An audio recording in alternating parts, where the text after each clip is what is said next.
Congratulate. സത്യം പറഞ്ഞാൽ ഇന്ന് രാവിലെ 8:20 ഉറക്കം എഴുന്നേറ്റ് കഴിഞ്ഞപ്പോഴാണ് ഞാൻ അറിയുന്നത് ഈ സിനിമ ഇന്നാ റിലീസ് ചെയ്യുന്നത്. നോക്കുകയും അപ്പൊ തന്നെ ഒരു ടിക്കറ്റും ബുക്ക് ചെയ്ത് നേരെ അങ്ങ് ചെന്ന്. കാരണം ഇവർ രണ്ടുപേരും കൂടെ കോംബോ ആയിട്ട് അഭിനയിക്കുന്ന ഒരു സിനിമ തിയേറ്ററിൽ കണ്ട എക്സ്പീരിയൻസ് ആണെന്നൊരു ആഗ്രഹം ഉണ്ടായിരുന്നു. അതിന്റെ ഭാഗമായിട്ടാണ് ഞാൻ പോയത്.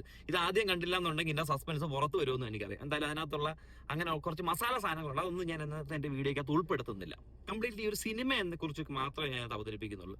സിനിമ ഒരു ഡയറക്ടർ മൂവിയാണ്, അതായത് മഹേഷ് നാരായണന്റെ സിനിമയാണ്. മുൻനിര നായകന്മാരെ കൊണ്ടുവന്ന് സ്ക്രീനിനകത്ത് കൊണ്ടുവന്നിട്ട് അവർക്ക് ഒരു ഹൈപ്പ് കിട്ടുന്ന രീതിയിൽ, അവരൊരു സ്ക്രീൻ പ്രസൻസ് കിട്ടുന്ന രീതിയിൽ, അവരുടെ സ്ക്രീൻ പ്രസൻസ് വെച്ചിട്ട് ഓഡിയൻസിനെ വീണ്ടും ഇതിലേക്ക് കയറ്റാം എന്ന രീതിയിലുള്ള ഒരു ചിന്താഗതിയിലുള്ള സാധനമൊന്നുമല്ല.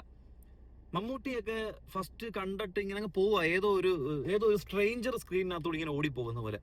സാധാരണ മമ്മൂക്ക എന്ന് പറഞ്ഞൊരു വ്യക്തിയെ സ്ക്രീനിൽ കാണിക്കുമ്പോഴത്തേക്കിന് അവന്റെ ഒരു ഇൻട്രോ കാണുമല്ലോ, അത്തരത്തിലുള്ള ഒരു ഇൻട്രോ ആർക്കും കൊടുത്തിട്ടില്ല. പക്ഷെ ലാലേട്ടന് മാത്രമാണ് എനിക്ക് തോന്നിയത് ഓഡിയൻസ് ആയിട്ട് ക്രിയേറ്റ് ചെയ്തിട്ടുള്ള ഒരു ഇൻട്രോ ഉണ്ടായിരുന്നു. കാരണം ഈ സിനിമയുടെ മോഹൻലാൽ വരുന്നതിന് മുമ്പ് തന്നെ ഇദ്ദേഹത്തെ കുറിച്ച് ചെറിയ ചെറിയ ഒരു ഹൈപ്പുകൾ കൊടുക്കുന്നുണ്ടായിരുന്നു. ആ ഹൈപ്പുകൾ കേട്ട് അദ്ദേഹത്തിലേക്ക് എത്തിയപ്പോഴത്തേക്കും ഓട്ടോമാറ്റിക്കലി ഓഡിയൻസിന്റെ ഒരു വളരെ വലിയൊരു കയ്യടിയായിരുന്നു എനിക്ക് അതിനകത്ത് കാണാനായിട്ട് സാധിച്ചത്.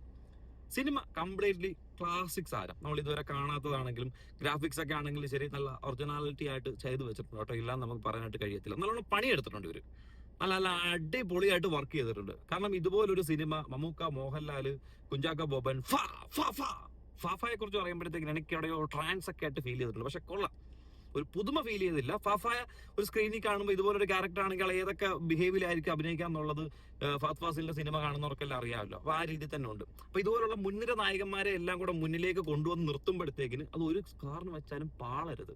അത് ഒരു സൈഡിൽ നിന്നൊന്ന് കൈ വിട്ടു പോയി കഴിഞ്ഞാൽ പടക്കം പൊട്ടുന്ന നമുക്ക് പൊട്ടി വീഴും. അതിന്റെ ഒരു മീറ്റർ ലെവലൊക്കെ ഉണ്ടല്ലോ, അത് നല്ല നല്ല കറക്റ്റ് ആയിട്ട് തന്നെ കൊണ്ടുപോയി. പിന്നെ ഈ സിനിമയിൽ ഒരു ട്രാജഡി സംഭവിക്കുന്നുണ്ട്, അതെന്തോന്ന് ഞാൻ അതിനകത്ത് പറയുന്നില്ല. ആ ഒരു ട്രാജഡി സംഭവിച്ച സമയത്ത് മുമ്പെങ്ങും ഇല്ലാത്തൊരു വിഷമം എനിക്കും ഫീൽ ചെയ്തിട്ടുള്ള കാര്യം ഞാൻ പറയാം. സിനിമ ഏതാണ്ട് 3 മണിക്കൂർ അടുപ്പിച്ച് ഉണ്ടായിരുന്നെന്നാണ് എന്റെ വിശ്വാസം. ഫസ്റ്റ് ഹാഫ് നല്ലൊരു ത്രില്ലിനകത്ത് കൊണ്ടങ്ങ് അവസാനിപ്പിച്ച് ഈവൻ സെക്കൻഡ് ഹാഫിലേക്ക് ചെല്ലുമ്പോഴത്തേക്ക് ചെറിയൊരു ലാഗ് എനിക്ക് ഫീൽ ചെയ്തിട്ടുണ്ട്. പക്ഷെ അത് മേക്കപ്പ് ചെയ്യാനായിട്ട് മമ്മൂട്ടി എന്ന് പറയുന്നൊരു വ്യക്തിയും കുഞ്ചാക്കോ എന്ന് പറയുന്ന വ്യക്തിയും ഫഫ എന്ന് പറയുന്ന ഒരു വ്യക്തിയും ഇതിനകത്ത് കൊണ്ടുവന്നിട്ടുണ്ട് കേട്ടോ. ഇല്ല നമുക്ക് പറയാനായിട്ട് സാധിക്കത്തില്ല. മമ്മൂക്കയെ സംബന്ധിച്ച് പറയുവാണെങ്കിൽ അദ്ദേഹത്തിന്റെ ഈ ഒരു ഏജില് പുള്ളിക്കാരൻ അഭിനയിക്കുന്നതിനകത്ത് കഷ്ടപ്പാടൊക്കെ ഉണ്ട്. അത് പ്രായപരിധിയുണ്ട്, പ്രായം വെച്ചിട്ട് നമുക്ക് കാൽക്കുലേറ്റ് ചെയ്യാൻ പറ്റും. പക്ഷെ ഓരോ പുതിയ രീതികൾ, അതായത് ഈ മമ്മൂക്കയെ സംബന്ധിച്ച് ചെയ്യുന്ന ഈ ഒരു സിനിമയ്ക്കകത്ത് ആ ഒരു പ്രായം കാണുമ്പോൾ നിങ്ങൾക്ക് മനസ്സിലാവും, ഒരു പ്രായം കണക്കാക്കി ചെയ്യുന്ന ഒരു ക്യാരക്ടർ അല്ല. അല്ലെങ്കിൽ ഈ സിനിമയില് മമ്മൂക്ക ചെയ്യുന്ന ക്യാരക്ടറാണ് ഈ സിനിമയെ ഉടനീളം കിടന്ന് ഓടിക്കൊണ്ടിരിക്കുന്നത്. നമുക്ക് തന്നെ കണ്ടാൽ അറിയാം, ഇദ്ദേഹം കിടന്ന് അലച്ചിലാണല്ലോ ഈ സിനിമയിൽ, ഇത്രയും കിടന്ന് ഓടുമല്ലോ. അപ്പൊ നമുക്ക് അദ്ദേഹത്തിന്റെ പ്രായമൊക്കെ ഓട്ടോമാറ്റിക്കായിട്ട് നമ്മുടെ മനസ്സിൽ കാൽക്കുലേഷനിൽ എത്തും.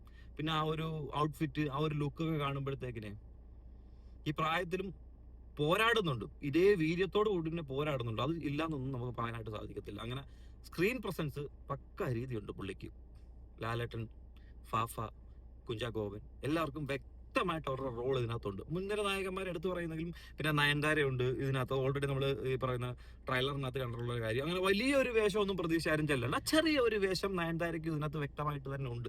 പിന്നെ കണ്ട് മറന്നിട്ടുള്ള മുഖങ്ങളായിട്ട് വലുതായിട്ടുള്ള ഇന്ദ്രൻ ചേട്ടനുണ്ട്. അദ്ദേഹത്തിനും അർഹതപ്പെട്ട രീതിയിൽ ഒരു ചെറിയ റോൾ, അത്രേ ഉള്ളൂ. ഈ സിനിമ കംപ്ലീറ്റ്ലി മമ്മൂട്ടിയുടെ സിനിമയാണ്. ഇത് കംപ്ലീറ്റ് ഓടുന്നത് മമ്മൂക്ക, അതിന് താഴെ കുഞ്ചാക്കോവൻ വരുമായിരിക്കും, ഫാഫ, മോഹൻലാൽ ഈ ഒരു സാധനത്തിൽ ഓടുക. ലീഡ് ചെയ്യുന്നത്, ഇതിന്റെ മെയിൻ ആയിട്ട് നിൽക്കുന്നത് മമ്മൂക്ക തന്നെയാണ്. പക്ഷെ മോഹൻലാൽ എന്ന് പറയുന്ന ഒരു സാധനമാണ് ഇതിനിടെ വന്നിട്ട് ഈ ഒരു ട്വിസ്റ്റ് ചെയ്ത് മാറ്റുന്ന ഒരു സംഭവം, ഒരു ഫ്രണ്ട്ഷിപ്പ് ബോണ്ട്. ആ ഫ്രണ്ട്ഷിപ്പ് ബോണ്ട് നമ്മൾ ഓൾറെഡി ട്രയലിനകത്ത് കണ്ടിട്ടുണ്ടല്ലോ. ആ ഒരു രീതിയിലേക്ക് കറങ്ങി കൊണ്ടുവന്നു. എന്തായാലും ടിക്കറ്റ് എടുത്ത് കാണുന്നവർക്ക്, ഇവരെ രണ്ടുപേരും കൂടെ ഒന്നിച്ച് അഭിനയിക്കുന്നത് കാണണം എന്ന് ആഗ്രഹിക്കുന്നവർക്ക് നല്ലൊരു സിനിമയാണ്. നിങ്ങൾക്ക് പോയി കാണാം, ഒരു കുഴപ്പവുമില്ല. ഫാമിലി ആയിട്ട് പോയി കാണാം, ആസ്വദിക്കാം. വെടിവെപ്പ് ആവശ്യമുള്ളവർക്കും ഇടി ആവശ്യമുള്ളവർക്കും കാണാം. പിന്നെ ഈ പറയുന്ന ഇന്റലിജൻസ് വിങ്, അതൊക്കെ ട്രെയിലർ തന്നെ കാണുമ്പോൾ മനസ്സിലാവുന്നത്. ഒരു ഇന്റലിജൻസുമായിട്ട് ബന്ധപ്പെട്ട രാജ്യസുരക്ഷ, രാജ്യത്തിന് വേണ്ടി പോരാടുന്നു, അങ്ങനെയുള്ള കുറച്ച് രാഷ്ട്രീയം കുറച്ച് അതിനകത്ത് കലർത്തി.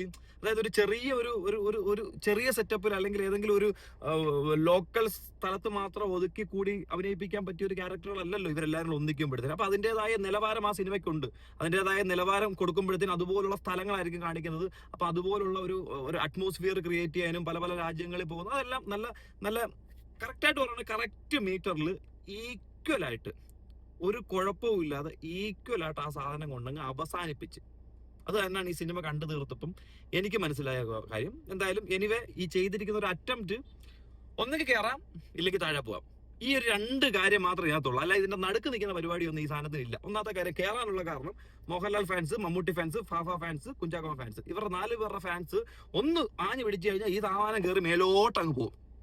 ഈ 4 പേര് ആഞ്ഞു പിടിച്ചു കഴിഞ്ഞാൽ സിനിമ കൊള്ളാന്നുണ്ടെങ്കിൽ ഓഡിയൻസും കൂടെ കയറി അങ്ങോട്ട് കറക്റ്റ് ആയിട്ട്, അതായത് ജെനുവിൻ ഓഡിയൻസും കൂടെ കയറി ഈ സിനിമ അങ്ങോട്ട് പിടിച്ചു കഴിഞ്ഞാൽ ഇത് താഴെ ഒന്നും നിൽക്കാൻ പറ്റാത്ത രീതിയിലായിരിക്കും ഈ സാധനം കയറി മുകളിലേക്ക് പോകുന്നത്. അത് ഒന്നാമത്തെ കാര്യം. മേ ബി മമ്മൂട്ടിയുടെ കരിയറിൽ ആദ്യത്തെ 100 കോടി എന്ന് പറയുന്ന ഒരു സിനിമ ഈ സാധനമായിരിക്കും, വിത്ത് മോഹൻലാലായിട്ട് പോകുന്ന ഒരു സാധനം ഉള്ള കാര്യം. ഇതല്ല ഈ പ്രിപ്പറേഷൻ, ഇവർ ചെയ്തിട്ടുള്ള കഥ, ഈ സ്ക്രിപ്റ്റ്, ഇതിനകത്ത് പ്രിപ്പറേഷനകത്ത് വ്യക്തമായ കാര്യങ്ങളില്ല, ധാരണയില്ല, പോരായ്മകൾ ഉണ്ട് എന്നുണ്ടെങ്കിൽ പോലും ഈ സാധനം വീഴാൻ പോകുന്നത് അത്രയും വലിയ ഫ്ലോപ്പിലേക്കായിരിക്കും. പക്ഷെ അങ്ങനെ ഒരു ഫ്ലോപ്പിലേക്ക് വീഴുമ്പോഴത്തേക്കിന് ഇത് ഏറ്റവും കൂടുതൽ അഫക്റ്റ് ചെയ്യാൻ പോകുന്നത് ഈ ഡയറക്ടറായിരിക്കും. കാരണം ഡയറക്ടറുടെ ആ ഒരു കറാജിനെ ആൾക്കാർ കുറ്റം പറയും. ഡയറക്ടർ എഴുതി വെച്ച നാമാനം കൊള്ളത്തില്ല, എല്ലാം കൂടെ കറങ്ങി തിരിഞ്ഞ് ഡയറക്ടറെ തലമണ്ടയിലോട്ട് കൊണ്ട് വെക്കത്തുള്ളൂ. അങ്ങനെ തന്നെ ആയിരിക്കും ഈ ഫാൻസ് ചെയ്തുകൊണ്ടിരിക്കുന്നത്. എന്തായാലും മഹേഷ് നാരായൺ ആ ഒരു കാര്യത്തിൽ രക്ഷപ്പെട്ടിട്ടുണ്ട്. കാരണം ഈ സിനിമ ഡയറക്ടറുടെ സിനിമയാണ്. ഡയറക്ടർ കൃത്യമായിട്ട് ഓരോരുത്തർക്കും റോൾ കൊടുത്ത് ആ റോൾ അതുപോലെ തന്നെ, ആർക്കും ഒരു മാസ് ഇല്ല, ആർക്കും ഒരു BGM ഇല്ല, ആർക്കും ഒരു ഇൻട്രോ ഇല്ല, ആർക്ക് ഷൈൻ ചെയ്യാനായിട്ട് ഒരു 15 സെക്കൻഡ് ഇല്ല. ഈവൻ എനിക്ക് തോന്നുന്നു നമുക്കൊരു സ്റ്റോറി ഇടണമെങ്കിൽ ഒരാളുടെ ഫോട്ടോ എടുക്കണമല്ലോ, അങ്ങനെ ഒരാളുടെ ഫോട്ടോ എടുക്കാൻ പോലും ഒരു സമയം ഒരു ക്യാരക്ടറിനെ നിർത്തി അവർ കാണിക്കുന്നില്ല. ആ രീതിയിൽ ആംഗിളൊക്കെ കറങ്ങി തിരിഞ്ഞ് മെലിഞ്ഞൊക്കെയാണ് പോയിക്കൊണ്ടിരിക്കുന്നത്. എനിക്കൊന്ന് റോക്കറ്റ് സീനൊക്കെ ഉണ്ട് ഫഹദ് ഫാസിലിന്റെ. അതൊക്കെ വളരെ ഗംഭീരമായിട്ട്, ഫാഫയുടെ അഭിനയത്തെ കുറിച്ച് നമുക്ക് ഇതിനകത്തൊന്നും പറയേണ്ട ആവശ്യമില്ല. ആ ഒരു അതിനകത്ത് ശ്വാസം മുട്ടിയിരിക്കുന്ന സീനൊക്കെ കാണിക്കുന്നത് അളിയാൻ പക്ക കേട്ടോ, അതൊക്കെ പക്ക തന്നെ കേട്ടോ. ഇടയ്ക്ക് എനിക്ക് എവിടേക്കോ ട്രാൻസ് ഒക്കെ ആയിട്ട് ചില ഭാഗങ്ങൾ ഫീൽ ചെയ്തിട്ടുണ്ട്. കണ്ടിട്ടുള്ളവരുണ്ടെങ്കിൽ അതൊന്നും എനിക്ക് കമന്റ് ചെയ്തിരണം കേട്ടോ. പിന്നെ യൂട്യൂബേഴ്സിനെയൊക്കെ സപ്പോർട്ട് ചെയ്യുന്ന രീതിയിൽ, അല്ലെങ്കിൽ യൂട്യൂബ് എന്ന് പറയുന്ന ഒരു മേഖല ജെനുവിനായിട്ട് ഓഡിയൻസിനെ ക്രിയേറ്റ് ചെയ്യാനും, ഒരു ഫോളോവേഴ്സിനെ ക്രിയേറ്റ് ചെയ്യാനും, ഒരു ഓറ സൃഷ്ടിക്കാനും, ഒരു ജെനുവിറ്റി എന്താണെന്ന് പുറത്ത് കാണിക്കാനായിട്ടുള്ള ഒരു പ്ലാറ്റ്ഫോമായിട്ട് ഉപയോഗിക്കാൻ കഴിയുമെന്ന രീതിയിലും ഈ ഒരു സിനിമയിൽ കാണിക്കുന്നുണ്ട്. ഓവറോൾ എന്തായാലും കഥകളും കാര്യങ്ങളൊന്നും നമുക്കകത്ത് എക്സ്പോസ് ചെയ്യുന്നില്ല. കാരണം ഇത് നിങ്ങൾ പോയി കാണണം, അവരെടുത്ത് വെച്ചിരിക്കുന്നത് നിങ്ങൾ കാണാൻ വേണ്ടിയിട്ടാണ്. അങ്ങനെയാണെങ്കിൽ പോയി കണ്ട് ആസ്വദിക്കും. അപ്പം ശരി.